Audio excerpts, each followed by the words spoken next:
So hello and welcome back to another exciting episode of सोच से मंजिल तक with Meeta Talesara Pokharna.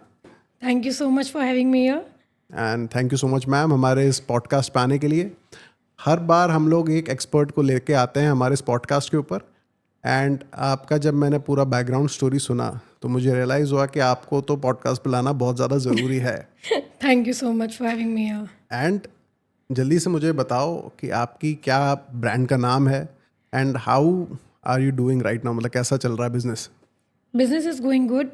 First of all, मेरे बुटीक का नाम है Parinay boutique and I am centrally located, तो things are going better day by day और बहुत अच्छा चल रहा है. परिणय बुटीक का नाम जैसे हम अगर सर्च करेंगे तो गूगल में कितनी लिस्टिंग पे आएगा? टॉप 5 में. टॉप 5 टॉप में 5 आएगा. में, yes. If will search Parinay boutique तो आएगा बेस्ट बुटीक इन उदयपुर. ओके. या तो मुझे स्पेशली ये जानना है कि बुटीक टर्म का मतलब क्या होता है? बुटीक इज समथिंग, जैसे आप कुछ अलग मिलेगा आपको. व्हेन यू आर एंटरिंग तो एक फील आएगा आपको.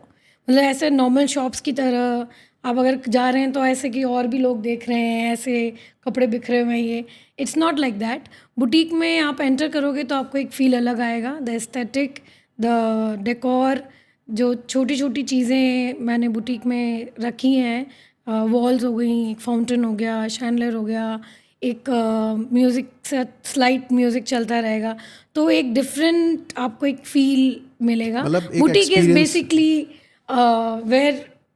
Where your experience matters. आपको एक नॉर्मल एक्सपीरियंस से एक अलग एक अलग एक्सपीरियंस एक्सपीरियंस मिलेगा. आपको Yes. मिलेगा. एंड मेरे ख्याल से जो जितने बड़े डिजाइनर्स होते हैं हाँ, they operate through boutique Yeah, definitely. They want to give you a different experience. Yes, definitely. वहाँ पे आपको अलग कस्टमाइजेशन भी मिलता है, मतलब people get to customize customization मेरे ही डिज़ाइन किए हुए कपड़े मैंने रखे हुए हैं. So right now I am not taking customization from outside. I keep my design in the boutique. आपके डिज़ाइंस हैं and people can explore through those particular designs. And अगर कोई स्टोर पे आ रहा है तो how do you cater them, मतलब कैसे लोग अपनी रिक्वायरमेंट्स लेके डायरेक्टली आपके पास आते हैं या आपसे सजेशंस भी मांगते हैं कि हमारे को क्या पहनना चाहिए? Both ways they are. तो लोग अपने डिज़ाइंस भी बताते हैं, लोगों को क्या रिक्वायरमेंट है, क्या फंक्शन है. आजकल हर फंक्शन थीम के अकॉर्डिंग हो गया है, तो लोगों को फंक्शन के अकॉर्डिंग चाहिए रहती है चीज़ें, कि कार्निवल है, बोहो है, हल्दी का अलग थीम है. So people are coming with their own requirements also and I give my suggestions as well. आप अपने सजेशंस भी उसके अंदर Yes. प्रोवाइड हाँ कराते जी. हैं. एंड परिणय बुटीक ये पर्टिकुलर नाम कहाँ से आपके दिमाग में आया? So basically, it's not my idea of the name. This is given by my sister-in-law, and उन्होंने ही ये नाम सजेस्ट किया था परिणय, because it's a बंधन. परिणय means बंधन. So the dresses are also related to this. The ethnic wear is also related to बंधन. बंधन means wedding. Wedding हाँ, वेडिंग बंधन, बॉन्ड हो गया हाँ, basically. wedding bond. Yes. Okay, इसका मतलब है परिणय, परिणय, मतलब वेडिंग yes. बॉन्ड हाँ. बेसिकली. सो इसीलिए जो भी अपने यहाँ पे अपने बुटीक पे जो भी कस्टमाइजेशन, मतलब जो भी ऑफरिंग्स हैं वो वेडिंग से रिलेटेड ही हैं या you offer for other functions also? नहीं, basically it's Indo western plus ethnic, मतलब it's a try of all the things. तो सारी चीज़ें आपको मिलेंगी, but basically ethnic is there, touch of Indo western is there, then we have cottons, linens, silk, everything is there. So okay. मुझे बहुत ज़्यादा knowledge नहीं है किसी boutique, how a boutique is run. मुझे स्पेसिफिकली आपने जैसे टर्म यूज़ करी एथनिक वेयर, तो मुझे तो ये भी जानना है आपसे कि एथनिक के अंदर क्या क्या चीज़ें काउंट करी जाती हैं, है ना? जैसे आपने बताया कि इंडो वेस्टर्न है, ये सारी इसके अंदर की चीज़ें हैं ये. हाँ, बट स्पेसिफिकली एथनिक क्या कैटेगरी है और इसके अंदर क्या क्या चीज़ें आती हैं? ethnic is basically, first of all, there is a western outfit and there is a traditional outfit. So western is basically आपका सारा dresses, jeans, top, everything is there, पश्चिम संस्कृति. और यहाँ का जो है अपना culture, basically that is of traditional things, sari, पोशाक, फिर सूट्स. तो इसमें आगे चीज़ें बढ़ती गई और अब इनोवेशन में अपन इंडो वेस्टर्न्स आ गए हैं, अलग अलग कलर पैलेट्स हैं, फैब्रिक्स हैं, तो चेंज होता रहता है और उसमें इनोवेशन लाते रहता है. सो जो भी डिज़ाइंस आपके इस पर्टिकुलर स्टोर पे अवेलेबल होते हैं सो आप वो स्पेसिफिकली डिज़ाइन करते हैं या फिर आप कहीं से मतलब बाहर से डिज़ाइंस को सोर्स कर रहे हैं? How does the designing part work in your boutique? So the ratio is 40-60. 40% I design and 60% I outsource. Because सारा मेरा डिज़ाइन होगा तो भी बहुत दिक्कत हो जाएगी एंड मैं पूरा आउटसोर्स भी नहीं करती क्योंकि कुछ यूनिक नहीं मिलेगा. So I keep both of them and लोगों को दोनों चीज़ें समझ में आती हैं. तो डिज़ाइनिंग पार्ट जो है वो भी उसमें भी अगर कोई कलर ऑप्शंस दे वांट तो वो मैं बना के उनको मतलब मेरे ही डिज़ाइंस इफ़ दे वांट तो फिर वो बन के मैं उनको प्रोवाइड कर देती हूँ. एंड डिज़ाइंस जो भी होते हैं ये एथनिक वेयर के अंदर, तो मेरे ख्याल से ये सीजन्स के हिसाब से या टाइम के हिसाब से भी हर साल कुछ चेंज होती हैं इसमें चीज़ें, क्योंकि एथनिक तो ट्रेडिशनल हाँ वर्क में मेरे ख्याल से ज़्यादा डील करता हाँ होगा ना, हाँ ट्रेडिशनल टाइप ऑफ जो भी हमारा आर्ट फॉर्म्स हैं. हाँ. सो एथनिक में क्या रहता है? डिज़ाइंस फिक्स रहते हैं, उन्हीं को आप मॉडिफाई करके दे रहे हैं या फिर you try to bring some innovation into that? कैसे रहता है इसका? Innovation is needed in every sector. So इसमें भी इनोवेशन तो चाहिए ही चाहिए क्योंकि अगर रिपीटेटिव चीज़ें होंगी तो पीपल डोंट लाइक इट. तो उसमें तो हर थोड़े टाइम में I change the designs, I change the kind of work we do. तो उस टाइप से चीज़ें चेंज होती रहती है. अदरवाइज ऐसा सीज़न तो रहा नहीं है because there is no off season in Udaipur right now. तो वो 12 months इट्स रनिंग. जैसे उदयपुर के सारे होटल्स फुल हाँ रहते फुल हैं है फुल वैसे टाइम, ही उसी तरीके से उसी एथनिक तरह वेयर बुटीक भी फुल है बुटीक भी फुल डेफिनेटली. है. Yes yes yes. सर इतना डिमांड है मुझे, क्योंकि मुझे पर्सनली आइडिया, इतना डिमांड है एथनिक वेयर का? Ethnic wear is loved by all over the world. मतलब क्योंकि ये इंडियन का जो कल्चर जो इंडियन जो पहनावा है वो हर जगह बहुत ज़्यादा प्रोत्साहन देता है. प्रोत्साहन मतलब लोग बहुत खुश होकर और बहुत यूनिक तरीके से उनको लगता है कि कुछ अलग चीज़ पहना है. क्योंकि बाकी तो बहुत ही पेल से कपड़े हो गए आपके. वेस्टर्न में आप शर्ट्स ही चल रहे हैं या टी शर्ट्स ही चल रहे हैं. हाँ, सो बहुत ज़्यादा एथनिक इज़ डिफरेंस नहीं है. Basically your entire look is changed. So it's love and buy. Foreigners are also buying हाँ दिस. डेफिनेटली. फॉरेनर्स तो उनको ये चीज़ें बहुत ज़्यादा अपील करती हैं. अगर आपने उन्होंने कोई लहंगा पहन लिया तो they will be more happy, they will find something different is there. So it's loved by everyone. क्योंकि ये मैंने देखा है, मैं इनफैक्ट मेरे कुछ फ्रेंड्स की जिनकी वेडिंग्स हुई recently and they studied abroad, and जब उनके फ्रेंड्स बाहर के भी आए तो उन लोगों को बहुत ज़्यादा एक्साइटिंग लगता है हमारी वेडिंग्स देखना. हाँ हाँ वो तो है ही, उनके लिए एक अलग उनके एक लिए अलग अलग ही हाँ एक एक्सपीरियंस हो एक्सपीरियंस जाता है वो. Definitely. And then they do wear all these ethnic clothes also. तो लहंगे पहनेंगे, लोग कुर्ते हाँ पहनेंगे, हाँ हाँ हाँ हाँ. एंड वो एंजॉय करते हैं उस पूरे एक्सपीरियंस मुझे तो को. ऐसा लगता है they are more keen of knowing the themes and going according to the themes. उनको ये है कि हम बिल्कुल परफेक्ट लगने चाहिए थीम्स में, थीम में हाँ, लगने क्योंकि चाहिए. सो बाहर की वेडिंग्स के अंदर तो मुझे लगता नहीं लोग इतना ज़्यादा से ब्लैक एंड वाइट का कॉम्बिनेशन चलता है. और डेफिनेटली हमारे यहाँ पे देखो तो दुनिया भर के दुनिया भर कलर्स, के हर इंसान, फूफा जी से लेके ताऊ जी के कपड़े अलग होंगे, सबके जेठानी के कपड़े अलग होंगे. द आजकल तो वो हो गया ना पूरा से पहले से आपको मतलब मंथ और 2 months अगो आपको पूरा Planning थीम करनी दे दिया पड़ती है. जाता है कि you have to wear this. तो अपना आप में एक बहुत बड़ा टास्क है but people come with enthu कि हमको ये इस टीम में इस टाइम पे ये पहनना है. सो पीपल आर हर टाइप के रिलेटिव्स आते हैं आपके यहाँ पे, मतलब हाँ कॉम्बिनेशंस आते हैं? मेरे यहाँ पे बेसिकली जिनकी शादियाँ हैं उनमें जाने वाले लोग ज़्यादा आते हैं क्योंकि they won't be able to go out. जिनकी शादी है वो तो कहीं ना कहीं बाहर चले ही जाएंगे और जो जाने वाले हैं उनके लिए जगह नहीं बचती है कि कहाँ से लें because it's not possible for everyone to go out for a wedding and purchase. तो वो लोग मेरे यहाँ से मेजर क्लाइंटेज जो है clients, वो हाँ, रहती है जो इन वेडिंग अटेंड कर रहे हैं अटेंड लोग. करने वाले for And in siders. fact, yes, for the siders part, and that is also important क्योंकि बहुत सारे लोग, सब मेरे को भी ऐसा लगता है कि वेडिंग आने से 10 दिन पहले हम लोग एकदम जागते हैं ना कि हमारे को अब शादी कपड़े में चाहिए, जाना है. शादी में जाना है, क्या पहनेंगे, ये पुराने हो गए कपड़े. ट्रू. एंड सबको हर साल कुछ ना कुछ नया ना तो कुछ चाहिए. नया आप चाहिए. अब एथनिक में आप मेरे ख्याल से रिपीट भी ज़्यादा नहीं करते हो, आप नो 2 या नो 3 बार मेरे पहनते पास तो रिपीटेटिव कपड़े हैं ही नहीं. I keep one design one colour for one piece. Okay. तो वो चीज़ एक यूएसपी भी है कि लोगों को है कि यहाँ पे एक ही पीस मिलेगा, दूसरा रिपीटेटिव पीस नहीं मिलेगा. ठीक है. तो मैं ये जानना चाह रहा हूँ कि जैसे उदयपुर तो अब ऑल ओवर वर्ल्ड एक एक माना हुआ नाम हो गया है ना, इतने सारे होटल्स, इतना tourism and everything is there, and I am sure कि बाहर के लोग भी काफ़ी सारे उदयपुर आते हैं. So how can they search you online अगर उनको कुछ एथनिक वेयर से रिलेटेड पहनना है? सपोज कीजिए कोई मुंबई या बैंगलोर से आपके यहाँ पे आ रहा है तो व्हाट इज़ योर एक्सपीरियंस? क्या बाहर के लोग भी आपके बुटीक पे आते हैं थ्रू गूगल और सर्च? मेरे यहाँ पे बेसिकली ऑल ओवर वर्ल्ड से, इंडिया से, आउट ऑफ इंडिया से लोग आते हैं. They search on Google. Google is the main platform, I think so. Location also matters, and Google also, Google reviews and Google पे आपका एक अपना नाम होना इम्पॉर्टेंट है, ज़रूरी भी है, और आपकी क्या रैंकिंग है मैटर्स अलॉट. तो मेरे यहाँ से Bangalore, Mumbai, Delhi, Kolkata, Telangana, from everyone people है, फ्रॉम एवरीवेयर पीपल आर. सारी स्टेट से आपके पास लोग सारी आ रहे हैं. स्टेट्स. बहुत बढ़िया बात है. Yes. मतलब आपने किस टाइम पे ये चीज़ स्टार्ट करी and when did you realise कि गूगल रिव्यूज़, जैसे हमारी जो ऑडियंस है, जो नए लोग अभी बिजनेस में उतरना चाह रहे हैं, how important is Google for them, and क्या गूगल रिव्यूज़ को किस तरीके से उनको मतलब कैटर करना चाहिए, मतलब रिव्यूज़ कितना इंपॉर्टेंट होता है इस बिजनेस फ्रॉम के लिए? लास्ट 1 ईयर मुझे ऐसा लगता है कि इंस्टा से भी ज़्यादा इम्पोर्टेंट गूगल है. राइट नाउ क्या हो गया है कि एवरीवन, मतलब हर इंसान इंस्टा पे एक्टिव नहीं है, और हर इंसान इंस्टा को खोल के आपके पेज पे जाके आपको देखे, that is also not possible.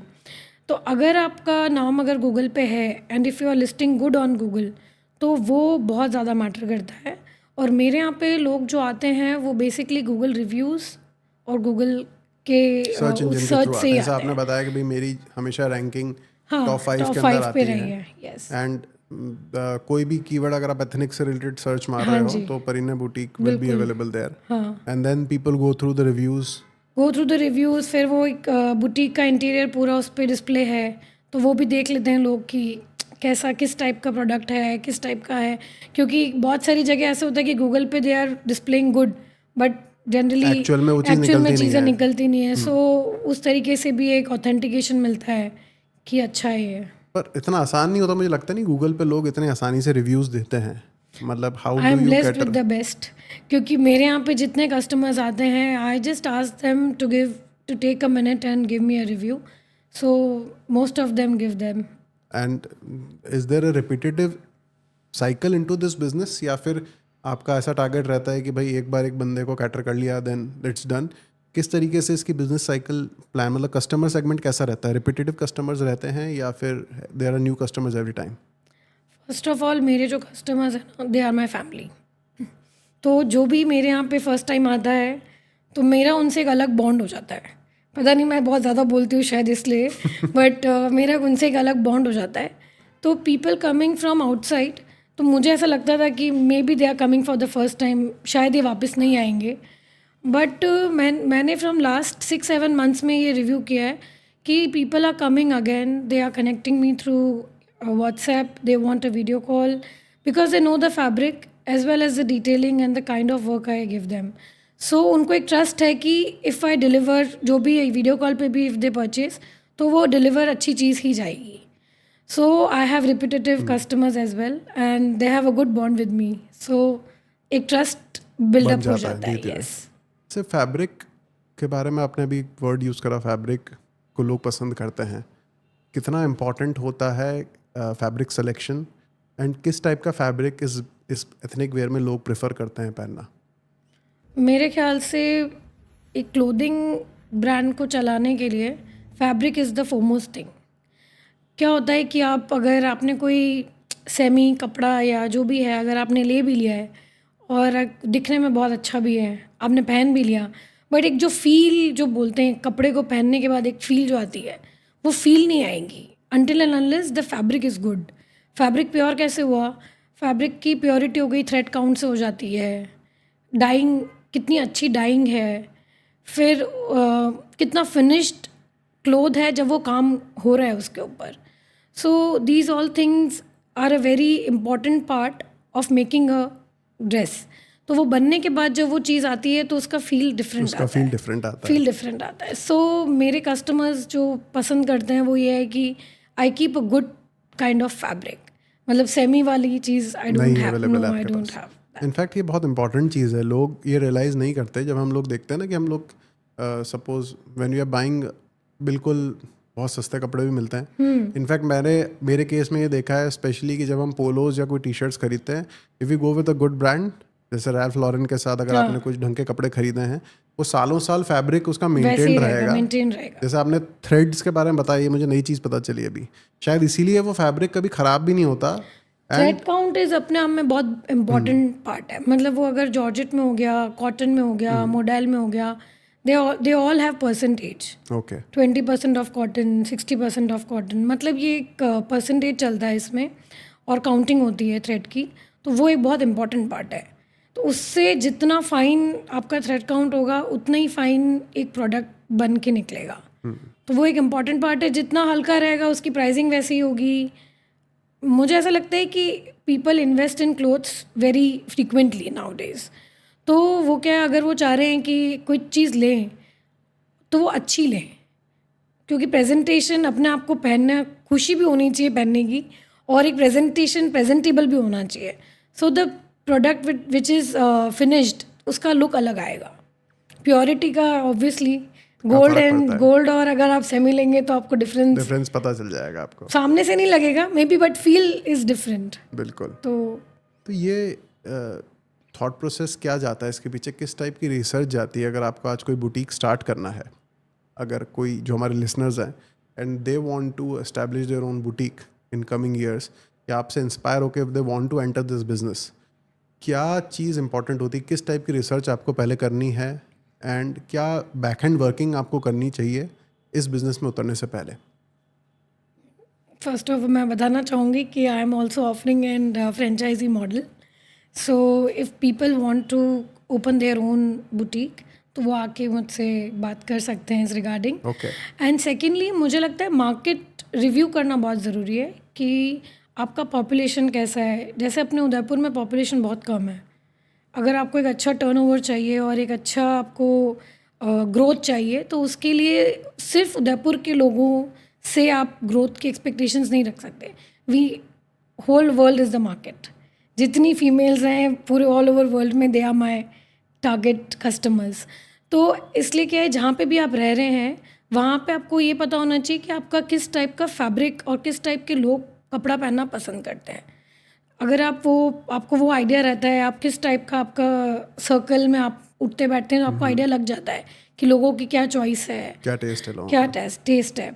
And secondly मुझे ऐसा लगता है कि अगर एक बुटीक खोलना है तो सिर्फ एक शॉप लेके उसमें छोटा सा काम करा के और उस टाइप से करने का सेंस नहीं है, क्योंकि वो सब जन है, वही एवरीवन इज़ डूइंग दैट। तो कुछ अगर अलग करना है तो उसके लिए आपका इंटीरियर्स, आपका एक मतलब एक एक्सपीरियंस इंसान शेयर करे, वैसा माहौल होना बहुत ज़रूरी है। मतलब एक एक्सपीरियंस चाहिए, एक आई थिंक पर्सनल ब्रांड भी बहुत इंपॉर्टेंट हो जाती है जब आप बुटीक खोल रहे हो, लोग आपको शहर में अच्छे से जाने। हाँ, मतलब एक ट्रस्ट, मुझे लगता है जैसे अपन रेमंड है, Raymond is known by everyone and people trust the brand. तो उसी तरह हर सेगमेंट में है, जैसे टाटा हो गया, रेमंड हो गया, तो I want to build my own आप ब्रांड। अपना परिने पर बुटीक को डेफिनेटली मैं वो एथनिक में वो करना चाहती एथनिक हूँ। में आप वो करना चाहते हैं ना। आपने जैसे मेंशन करा कि आप सिर्फ उदयपुर पे फोकस शायद नहीं कर रहे हैं, नहीं, हाँ, so that means you are coming up with an online platform. How do you want to cater the overall audience? उसके बारे में जैसे आपने फ्रेंचाइजी मॉडल का भी बात करी, तो मुझे बहुत इंटरेस्टिंग लगी ये चीज़। तो आप क्या प्लान कर रहे हो फ्यूचर के लिए अपनी ब्रांड के लिए? ओके। सो मेरा एक तो इंस्टा पेज है, तो वी आर ऑफरिंग कि अगर कोई ऑनलाइन परचेज करना चाहता है तो वो वीडियो कॉल पे कर सकते हैं, and every product is displayed on Instagram. Secondly we are coming up with our own website.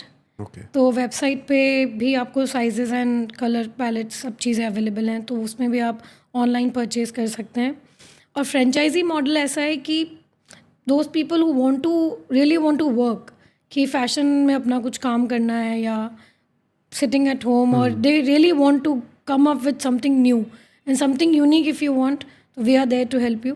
Okay हम लोग पूरा एक मॉडल हमने रेडी किया हुआ है, बिजनेस मॉडल, तो will share the model with model आप उनके साथ शेयर हाँ करेंगे, जी, and then they can start their own, own yes, business, हाँ हाँ, बट उसमें आपकी एक्सपर्टीज उनके साथ रहेगी expertise under the name of Parinay, under the name of Parinay, definitely. Yes. And in fact ये इंपॉर्टेंट भी हो जाता है, क्योंकि मुझे ये भी लगता है कि बहुत सारे लोग वो कुछ काम करना चाहते हैं, but not everyone has you know the knowledge of doing all the things from scratch. From the scratch and वहाँ पे फ्रेंचाइजी मॉडल्स बहुत बार हेल्प कर देते हैं हेल्प भी क्योंकि कर देते हैं, दे गाइड अस, मतलब वो अपने को बहुत अच्छे से, जैसे अगर मैं अपना फ्रेंचाइजी मॉडल बताना चाहूँ तो उसमें ये है कि आपको from scratch to handling the customers will help you in every case.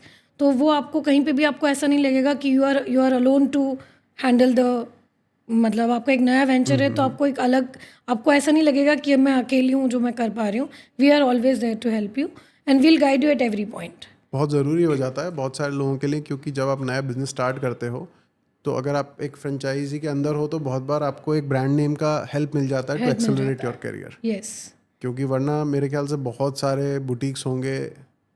In fact क्या इसमें लक भी कुछ पार्ट प्ले करता है? क्योंकि आपको क्या लगता है कि मतलब इतने सारे लोग बुटीक खोलते हैं, हाँ, what is the success rate? मुझे ऐसा लगता है जो कुछ नहीं कर रहा है ना वो या तो प्रॉपर्टी में या बुटीक में है. There are only two things which people are doing. तो लड़कियां बेसिकली अगर कुछ नहीं हो रहा है तो they are keeping this stuff at home and they are starting their own boutique by the name boutique. But actual में वो क्या है कि आपका सक्सेस रेट, मुझे लगता है every one have their own journey. और बहुत सारे अच्छा एक्सेल भी कर रहे हैं. मोस्ट ऑफ देम, कुछ लोगों ने अपना शट डाउन भी किया होगा क्योंकि उनको अच्छे उतना अट्रैक्शन नहीं मिला हाँ या अट्रैक्शन नहीं मिला, कस्टमर्स नहीं मिले, बहुत सारी चीज़ें. But by God's grace I was into a different field and I have entered this very differently. So I'm from a finance background. I've done my MBA in portfolio management. But I had a keen interest in designing from last class 10th. तो मेरा कभी fashion में interest था ही नहीं. I was into architecture. मुझे वो बहुत ज़्यादा इंस्पायर करते थे. वॉल्स, कलर्स, बेड के जितने भी डिज़ाइंस हो गए, वो ड्राइंग, डाइनिंग, तो ये मुझे बहुत ज़्यादा अट्रैक्ट करते थे. But I am a home sick person. I could not move out of the my place and my house. So running मेरा जो MBA प्रोसेस था, तो I was pursuing MBA in finance. और उसी टाइम में from घर से ही मैंने अपना स्टार्ट किया, धीरे धीरे मम्मा का, सिस्टर का, एंड देन ग्रेजुअली आई, मतलब मुझे ऑर्डर्स भी मिले तो मैंने 2012 में स्टार्ट कर दिया था. तो ऐसा बहुत बार होता है कि जो आप सोचते हो उसमें आप एक्सेल नहीं कर पाते हैं. बट बाय गॉड्स ग्रेस मुझे, मतलब मैंने सोचा और मैं कर पाई. So I feel so positive inside out कि मैं जो सोचा है वो मैंने किया है. एंड उसी की वजह से आज परीने बुटीक इतना सक्सेसफुल नाम है Yes. उदयपुर में, जहाँ पे बाहर से भी क्लाइंट्स आ रहे हैं, इनफा फॉरनर्स भी Yes, परचेज कर रहे हैं. एंड इसी के साथ मैं ये भी जानना चाहूँगा कि जो स्टूडेंट्स पढ़ रहे हैं फैशन डिज़ाइन, है ना, जो इस फील्ड के अंदर हैं, हमारे NIF ग्लोबल के जो बच्चे पढ़ रहे हैं, कुछ बच्चे आपके साथ इंटर्न भी कर रहे हैं. So how, what is your suggestion to them? उनको क्या चीज़ अभी ध्यान देनी चाहिए एट दिस स्टेज, क्योंकि वो अभी 20 साल जवान होंगे या मतलब 20s में है अपने 20s बिल्कुल. में.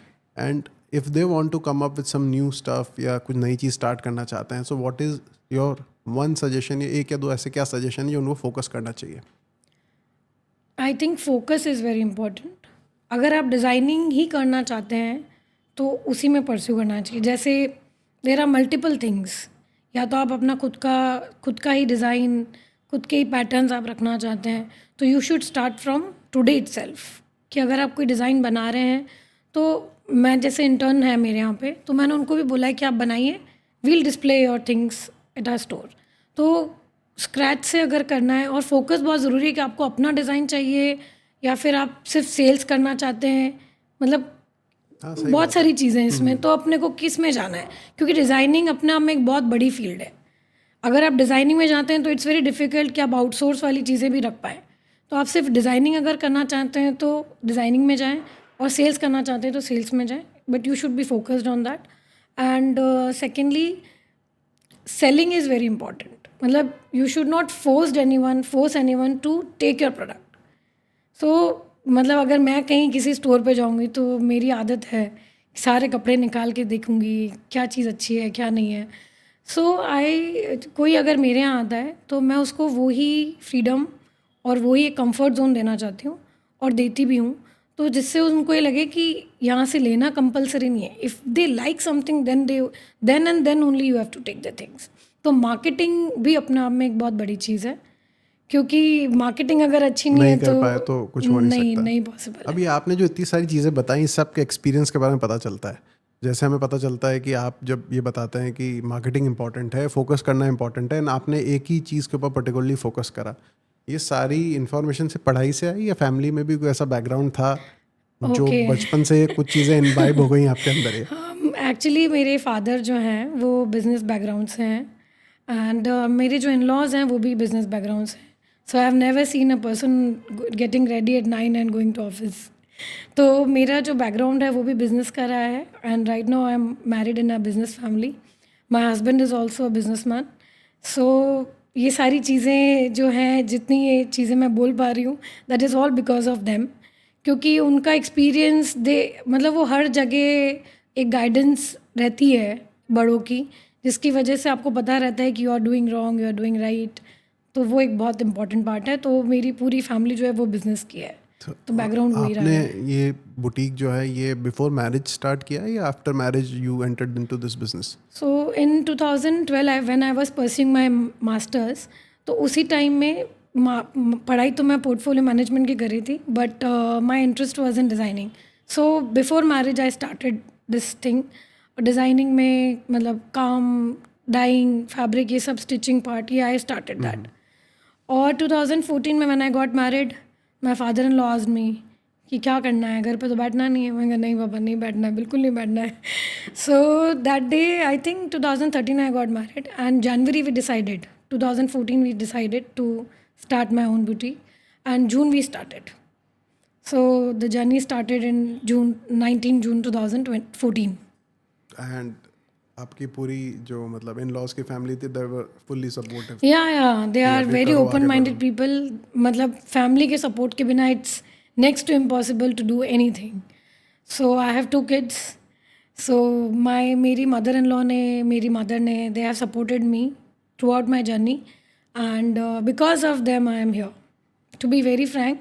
क्योंकि अगर आप काम पे जा रहे हैं तो बच्चे क्या कर रहे हैं वो आपको टेंशन नहीं है, क्योंकि they are in the safe hands.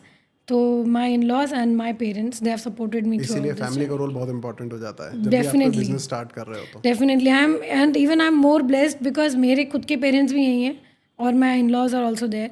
सो मतलब ऐसा कभी, अगर my in laws are not here then my parents are here, if they are not there तो दे आर। तो उस तरीके से मैनेज हो जाता है। हर्डल्स तो ऑब्वियसली आते हैं, someone is crying, other wants to come to boutique, but still things are manageable. मतलब आपने ना इतनी ग्रेसफुली अपनी जर्नी बताई है कि जिसमें कोई भी, मुझे ऐसा लग रहा है कि कोई स्ट्रगल तो आपने बताया नहीं। आपने बोला एकदम से सब यूं करके हो गया फटाफट से। नहीं क्या नहीं, स्ट्रगल्स आए होंगे जर्नी में? Definitely. struggles were there, definitely there. जैसे after marriage, first of all my boutique was on 4th floor, so word of mouth was the only positive sign for my boutique कि लोग आएंगे कैसे अगर 4th floor पे अगर boutique खोल दिया है तो।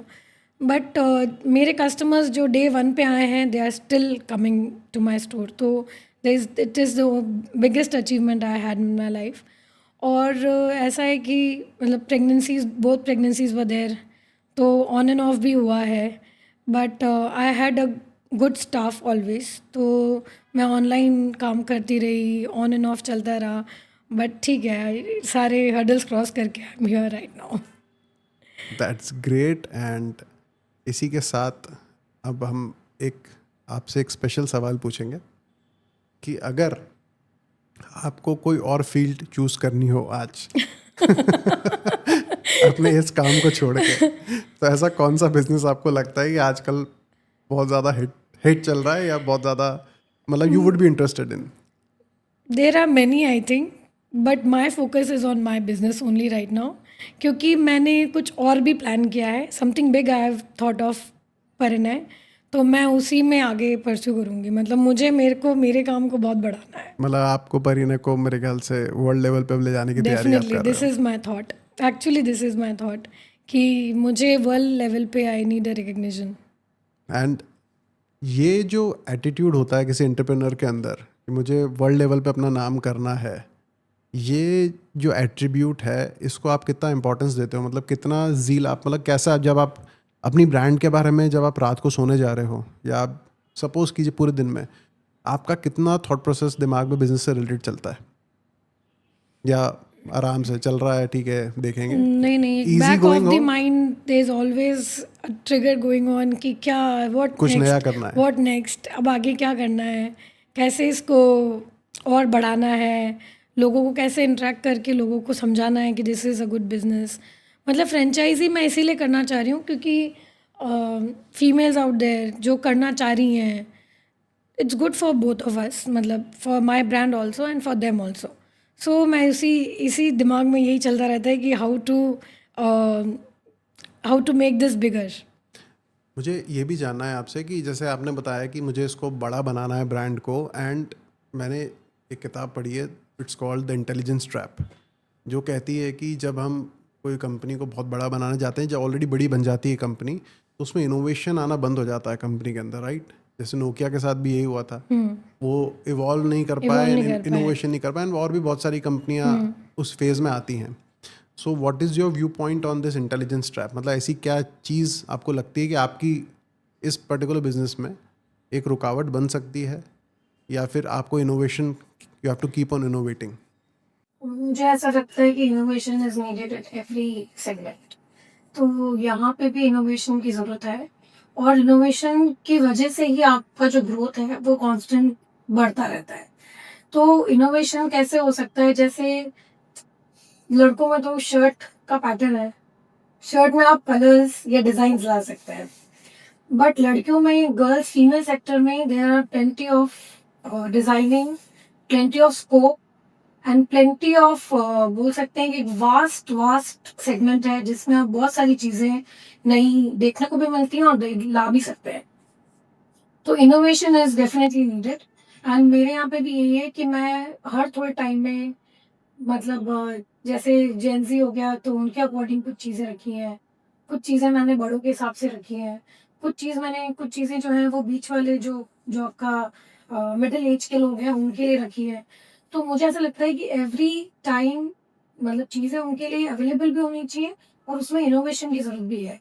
तो वो मैं, मेरे यहाँ पे रहती है वो चीज़ें, और विच इज़ वेरी इंपॉर्टेंट। अगर आपको कुछ नया नहीं मिला, आप मेरे यहाँ पे आए, आप फर्स्ट टाइम आए और आप सेकंड टाइम में आपको अगर सेम चीज़ आपको रिपीटेटिव मिल गई with the same change in colour और समथिंग, तो वो आपको अच्छा, लगेगा कि आपको मज़ा पसंद नहीं है आएगा कि ओ यार ये तो पहले भी देखा या हुआ है। लोग जो नया इनोवेशन कर रहे हैं उनके स्टोर पे लोग ज़्यादा जाना स्टार्ट करते हैं? हाँ, मतलब ये आपके लिए वही एक एक पॉइंट हो जाता है कि शॉपिंग पॉइंट इट्स, है। हाँ, मतलब आपके एक नेगेटिव, आपके खुद के दिमाग में, मतलब मेरे लिए भी एक हो जाती है। अगर कभी कोई चीज़ ऐसे कोई बोलता है तो वो चीज़ आपके दिमाग में रहती है कि no this is not working, I have to do something else and keep something else.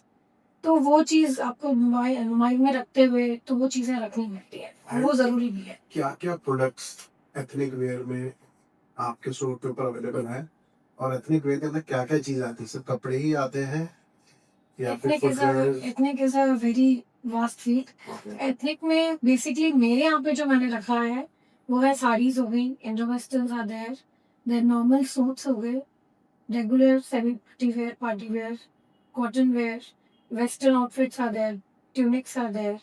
तो उस तरीके से मैंने कोशिश करी है कि मैं हर सेगमेंट और हर फंक्शन के अकॉर्डिंग मैंने चीज़ें मेरे यहाँ पे अपने स्टोर पे अवेलेबल है। हाँ, अवेलेबल है, अवेलेबल उसके हिसाब से लोग अपनी रिक्वायरमेंट्स के हिसाब से उसको कर सकते है। हैं।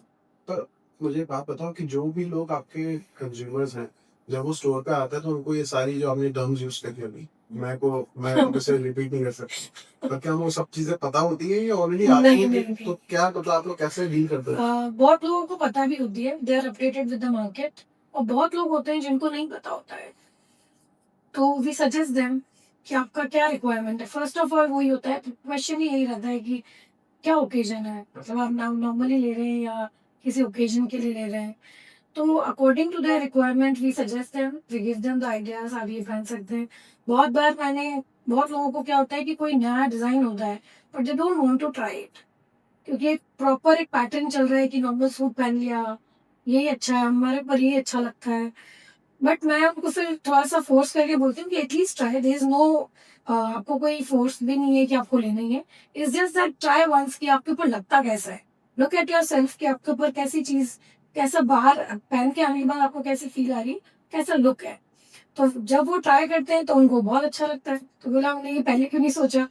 मैंने कहा कि इसलिए आप एक बार उनको सजेस्ट कर सकते हैं so that they try. And जैसा आपने जेंजी के बारे में बात करी, तो क्या जो इंस्टाग्राम पे सेलिंग हो रही है कितना मैटर करती है वो? मैं जैसे आजकल कभी स्क्रॉल करता हूँ तो कभी अगर एक बार किसी एक ब्रांड पे क्लिक कर दिया आपने, कोई हाँ, आपको एक एडवर्टीजमेंट दिखाई दिया बार बार ऐसा और कुछ आता फिर रहेगा, उसी कंपनी से रिलेटेड 50 कंपनी आपको ऑनलाइन दिखने लग दिखने जाएंगी, लग जाएगी। डिफरेंट टाइप ऑफ क्लोथिंग्स, हाँ, and are these companies making profit? मतलब ऑनलाइन सेलिंग हो रही है थी इंस्टाग्राम के थ्रू? ऑनलाइन सेलिंग बहुत हो रही है। इंस्टाग्राम सेलिंग इज गुड, मतलब कुछ के लिए बहुत अच्छा है, कुछ के लिए बहुत खराब है।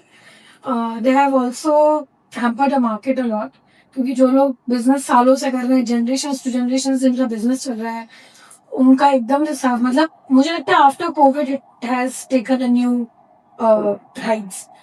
इंस्टाग्राम अपने आप में बहुत अच्छा काम कर रहे हैं, बट मुझे लगता है कि एथनिक, स्पेशली फॉर एथनिक, उसमें ऐसा है कि until and unless you wear the thing, आप एक कोई चीज को पहनेंगे, आप फैब्रिक को फील करेंगे, उसके बाद ही आप डिसीजन ले सकते हैं कि this is looking good on us और नॉट। बहुत लोग बिना ट्राई करे, बिना कुछ सोचे समझे कि डिजाइन अच्छा है, वो लोग परचेज कर रहे हैं and they are also doing good. But मुझे लगता है कि फॉर एथनिक वेयर आपको हाँ, ऑफलाइन इज ऑफलाइन ही ऑफलाइन जाके ज्यादा देखना बेहतर है। चाहिए, Yes. क्योंकि ऑनलाइन आपको एक मॉडल के ऊपर वो कपड़ा दिखा दिया जाता है, आपके ऊपर वो आजकल तो कैसे एआई फिटिंग एआई लगता से है। हो जाता है ना। हाँ, एआई से आप भी आपके ऊपर आ जाएगा, ऐसे बट यू स्टिल वो फिटिंग और वो चीज, वो फील आपको नहीं फील मिलेगा, नहीं सिर्फ होती। आपको दिखाई देगा। इट्स बेसिकली अ फोटोशॉप होगी, एआई भी हाँ, फोटोशॉप करके ऑटोमेटिकली आपको फटाफट से क्लोज चेंज करके दिखा रहा है। इंस्टाग्राम के ऊपर बहुत बड़ा मार्केट डेवलप हो गया बहुत है, बड़ा नो मार्केट डाउट, है। But you are also focusing on Instagram इस टाइप से? मैं वेबसाइट पे ज्यादा फोकस कर रही हूँ, क्योंकि वेबसाइट पे जो क्लैरिटी ऑफ प्रोडक्ट जो है, जो डिटेल्स है, वो मैं ज्यादा अच्छे से दिखा पाऊंगी। Instagram is again a good platform, but for me website is मतलब बेटर ऑप्शन फॉर या मेजर मेजर प्ले करना। मतलब वो ऑल ओवर वर्ल्ड में आप, मतलब मेरे को फिर वेबसाइट को प्रमोट करना है बेसिकली। अगर इंस्टा को प्रमोट करेंगे तो सिर्फ इंस्टाग्राम पे लोग आएंगे, देख के चले जाएंगे। पर फॉर वेबसाइट, जैसे अपन बहुत सारी वेबसाइट्स पे जाते ही हैं, तो वो आज अपने लिए वेस्टर्न वेयर के लिए और सबके लिए बेस्ट ऑप्शन हो चुका है। तो मैं चाहती हूँ कि फॉर एथनिक ऑल्सो एक अलग से एक प्लेटफॉर्म हो which is good for. And अब मैं आपसे एक सवाल ये पूछूंगा कि हमारे एनआईएफ ग्लोबल के बच्चे हैं, उनके लिए आपकी क्या एडवाइस है, and what do you think about the institute? मतलब जब से मैं जानती हूँ उस टाइम से NIFT global is doing very good. आप बहुत हर साल बहुत बंच ऑफ स्टूडेंट्स को आप रेडी करके निकालते हैं बाहर with the very positive and strong thoughts कि हमको लाइफ में क्या करना है। एंड जो लोग अभी मेरे यहाँ पे एनआईएफटी के थ्रू जो बच्चे नहीं विजिट के लिए, बिजनेस विजिट के लिए, they were also very excited and they have एक थॉट से वो आ रहे हैं कि उन्होंने वो सब चीजें देखी यहाँ पे, और वो चीज वो वहाँ देख रहे थे, यहाँ सीख के आए हैं और वहाँ देख रहे थे, तो उनको बहुत अच्छा लगा। एंड यहाँ पे जो है कि आपको स्क्रैच से हर चीज की गाइडेंस मिल रही है, तो स्टूडेंट्स के लिए एक बहुत अच्छा प्लेटफॉर्म है और बहुत अच्छा इंस्टीट्यूट भी है, जहाँ पे आपको नई नई डिटेलिंग, काम, फैब्रिक, हर चीज के बारे में सिखाया जा रहा है। तो they are coming out with a proper एक थॉट प्रोसेस पूरा रेडी है उनका कि हमें क्या करना है, और they have a detailed discussion and detailed experience about the fabric and the work. तो ये बहुत अच्छी चीज़ है कि अगर कोई बिजनेस में एंटर करता है तो उनको पहले से पता है कि क्या क्या चीज़ें इसमें होती हैं, किस टाइप का काम होता है, तो कोई उन्हें ब्लफ नहीं कर सकता। So it's a good platform. That is why we have introduced this podcast also. इस पॉडकास्ट के माध्यम से भी हम लोगों को ये अवेयर करना चाहते हैं कि ये जो पर्टिकुलर फील्ड है हमारी ओवरऑल फैशन इंडस्ट्री जो है, इसमें बहुत ज्यादा आपके जैसे सक्सेसफुल लोग वर्क कर रहे हैं, and it is a growing field. बहुत बार हमें लगता है कि हम सिर्फ एक स्टैंडर्डाइज्ड फील्ड, जैसे आपने बताया, हम भी पॉडकास्ट कर रहे हैं इंजीनियरिंग पढ़ के, मैम इनको बुटीक एंड बैकग्राउंड एमबीए का है। सो ये सारी चीजें जब हम करते हैं तो it's always about passion, and right now it is the right time to follow your passion. शायद कुछ साल पहले लोग के पास ऑप्शंस नहीं होते थे, तो वही जो हम रेगुलर वही चल रहा जो है, एक सीए कर रहा है, दूसरा भी सीए कर रहा है। तो वही चीज चलती है आज के साल से, but now avenues are opening up हाँ, and through our podcast also we new want to field and बहुत सारे ऑप्शंस खुल रहे हैं। ऑप्शंस खुलते जा रहे हैं लोगों के, डेफिनेटली। एंड इसी के नोट पर हम लोग इस पॉडकास्ट को एंड करते हैं। Thank you so much for having me here. I am It was a blessed wonderful and podcast. Privileged. बहुत बढ़िया डिस्कशन रहा हमारा, एंड आई होप कि हमारी ऑडियंस को भी इस पॉडकास्ट के जरिए कुछ अच्छा सीखने को मिला है। एंड सोच से मंजिल तक सीजन 2 में इसी तरीके से हम लोग ऐसे लोगों को लेके आने वाले हैं जो अपनी फील्ड में एक्सेल कर रहे हैं, जो अपनी फील्ड में सक्सेसफुल हैं, और वो अपनी जर्नी के थ्रू आपको ये बताने वाले हैं कि कितना एफर्ट लगता है, क्या चीजें आप उनकी लाइफ से सीख सकते हैं। सो फॉलो करते रहिए सोच से मंजिल तक। This is Siddharth. We'll see you in the next episode. Thank you. Thank you.